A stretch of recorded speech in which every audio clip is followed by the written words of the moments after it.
So dito kami magtatanim ngayon ng vegetable ni Maxi. Yan. Ang tatanim natin dyan, Max? Ano tatanim natin dito? Sitaw. Sitaw. Sitaw. Sitaw. Sitaw tatanim natin dyan. Okay. Ano pa tatanim natin? Uka. Okra. Uka. Okay. Kain natin. Tapos ano pa? Watit. Kamatis. Okay. Linisan lang namin.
adjustment niya sa bagong weight class.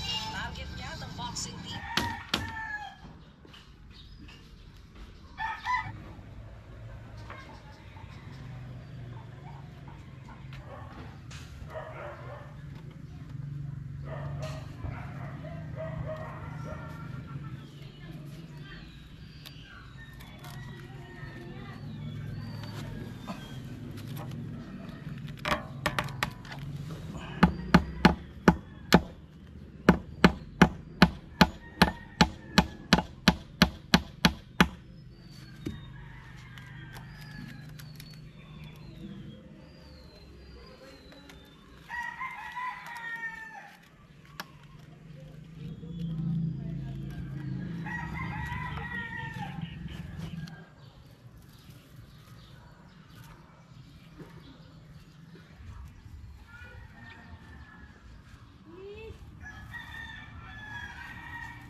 Pare.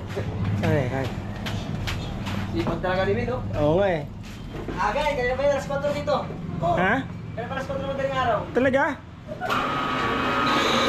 So, ito, hihingi ako ng sabaw ng nyug sa kanila. Magpaano ako, sabaw ng nyug therapy. Boss, maski hindi puno, pero kung mapupuno mo, mas masaya ako.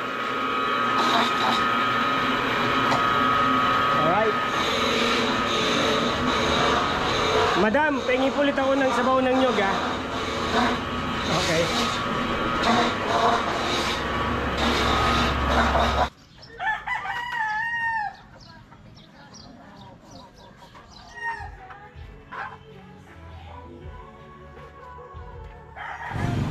Madam Che! Dami, ha? So ayan, maghapon ko pong iinumin yan. Sabaw ng nyog. Dito kila Brad Bernel. Salain mo na lang. Ha? Okay lang yan. Thank you, ha? Madam Che. Sige.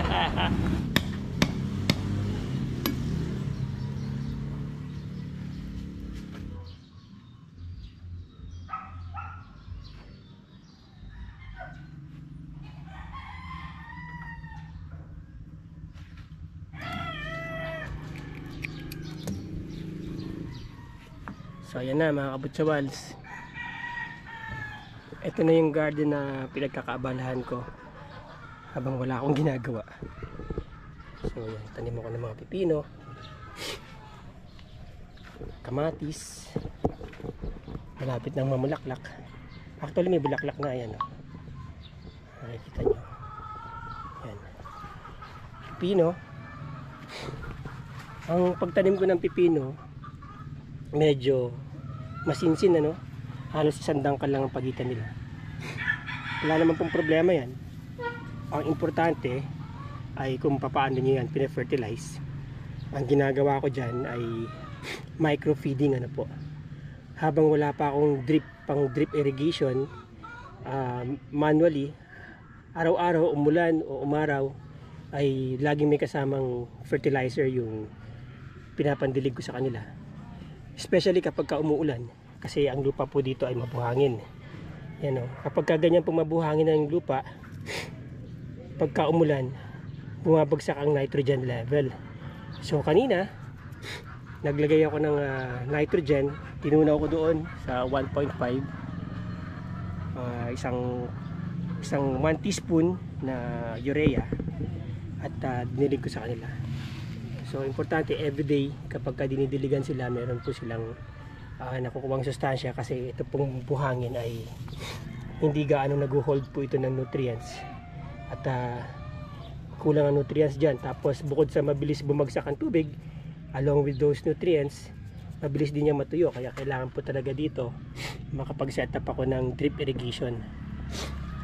So, ito yung mga kamatis ko na nakalagay sa container. Mapapansin nyo, 3 sila, no? Pero malusog yung puno ng kamatis. Ano po? Dahil nga ang ginagawa ko dyan, every time na nagdidilig ako, ay mayroong micronutrients or micro dosage ng fertilizer yung nilalagay ko, para tuloy-tuloy lang yung yung kanilang yung pag-uptake ng nutrients. Parang wala rin pong pinagkaiba yun sa hydroponics. Kung mapapansin nyo, may nag-hydroponics ng mga kamatis, wala naman lupa, di ba? Pero yung sustansya na sa tubig. So yun lang po importante doon, laging merong nutrients na na-uptake sila para tuloy-tuloy yung kanilang productivity. So ayan, may mga kamatis. Tapos may talim ako ng sili dito. Tinabi ko dito sa talong. Kahapon maraming langgam to eh. So may nilagay po ako na na ant bait na wala na yung mga langgam. Tapos nag-spray ako kanina ng sabon na may tubig, baking soda, tsaka oil. Ini-sprayan ko yung ilalim ng mga dahon ng talong para ma-eradicate po natin yung mga tinatawag na white flies. Yan. Tapos meron din po akong patola dito. Yan, patola. Gagapang yan papunta dito sa taas. Yan. Bali 4. 1, 2, 3, 4. Ito yung ibang talong. So sa isang container, 2 puno ang nilagay ko, no? Experimental po ito. Ang teorya ko kasi basta tuloy-tuloy yung uptake ng kanilang nutrients, ay wala tayong magiging problema sa productivity nila. Kumbaga, there's plenty of nutrients para ma-absorb nila ng dalawa, magkatabi man sila o hindi. Diba? So, yon. And then, may kalabasa ako dito. Yan ang kalabasa. So, again, umulan kanina, kaya naglagay po ako ng nag-microfeed ako sa kanila ng urea, ng nitrogen. Konti lang naman, para lang may presence of nitrogen at hindi maging stunted yung kanilang growth. Kasi importante po yung nitrogen sa early phase ng kanilang development. Kailangan nilang magdahon para makapag-manufacture sila ng pagkain nila. And then kapag medyo malalaki na yung mga yan, mga ilang days, magmumulaklak na, ay a-applyan ko na po ng complete fertilizer. Alright. So, by the way, ito yung pinandidilig ko dun sa aking mga talong kamatis na malapit na mamulaklak. Lagyan ko lang to ng crop giant, yung foliar fertilizer, no? Tapos nireduce ko ng about 50% yung ratio ng dosage niya, kasi nga halos araw-araw akong nagdidilig, no? Or every other day, para tuloy-tuloy lang yung absorption ng nutrients ng mga halaman. So doon may tanim akong mga sitaw. Yan. Ito. So ganoon pa rin, no? Halos 100 ka lang kanilang pagitan. Subok ko na po yan, basta maganda yung pagkakalagay nyo maganda yung pag-apply nyo ng fertilizer nyo, maganda yung fertilization nyo, ay mamumunga po ng maganda yung mga sitaw na yan. Okay, so ganito rin po ilalagay ko dito sa gapangan ng mga pipino. Ready na tong twine.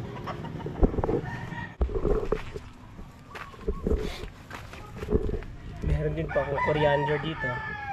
Pinag-aaralan ko pa kung paano sila inaalagaan, Hindi ako satisfied sa kanilang growth.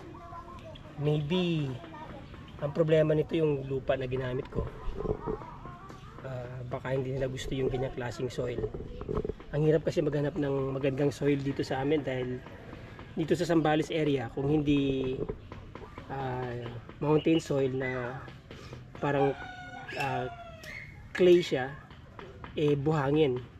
So maganda sanang i-mix yung dalawa, kaso hindi pa ako nakakakit sa bundok para kumuha ng lupa. So eventually gagawin ko yon. In the meantime, kung ano muna yung mai-utilize ko dito, tapos ina-amend ko na lang yung soil, konting research syempre, para may knowledge, no, may basic knowledge kung bakit nagkakaganon yung mga ganon. So ayan. Tapos plano ko nga eventually kapag habang lumalaki sila, nagpunla ako ng pechay doon, sana tumubo dahil matagal na yung mga buto na yun So plano kong ilagay dito yung mga pechay sa mga poste. Ayan, mga poste. Diyan ko ilalagay yung mga pechay. So abang-abang na lang kayo kung paano ko gagawin yan. Actually inspired din yun ng mga nakipapanood ko sa YouTube. Alright.